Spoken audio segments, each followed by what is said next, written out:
Mémoire sur la découverte du magnétisme animal par M. Mesmer, docteur en médecine de la faculté de Vienne, 1779. Avis au public. La découverte, si longtemps désirée, d'un principe agissant sur les nerfs doit intéresser tous les hommes. Elle a le double objet d'ajouter à leur connaissance et de les rendre plus heureux, en leur offrant un moyen de guérir des maladies qui, jusqu'à présent, ont été traitées avec peu de succès. L'avantage et la singularité de ce système déterminèrent, il y a quelques années, l'empressement du public à saisir avidement les premières espérances que j'en donnais. C'est en les dénaturant que l'envie, la présomption et l'incrédulité sont parvenus en peu de temps à les placer au rang des illusions et à les faire tomber dans l'oubli.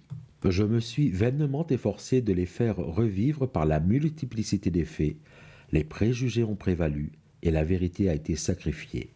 Mais, dit-on aujourd'hui, en quoi consiste cette découverte? Comment y êtes-vous parvenu? Quelles idées peut-on se faire de ces avantages? Et pourquoi n'en avez-vous pas enrichi vos concitoyens? Telles sont les questions qui m'ont été faites depuis mon séjour à Paris par les personnes les plus capables d'approfondir une question nouvelle. C'est pour y répondre d'une manière satisfaisante, donner une idée générale du système que je propose, le dégager des erreurs dont il a été enveloppé et faire connaître les contrariétés qui se sont opposées à sa publicité que je publie ce mémoire.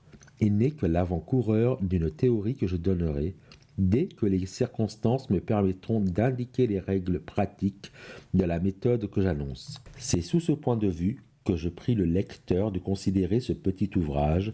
Je ne dissimule pas qu'il offrira bien des difficultés, mais il est nécessaire de savoir qu'elles sont de nature à n'être aplanies par aucun raisonnement, sans le concours de l'expérience. Elle seule dissipera les nuages et placera dans son jour cette importante vérité que la nature offre un moyen universel de guérir et de préserver les hommes.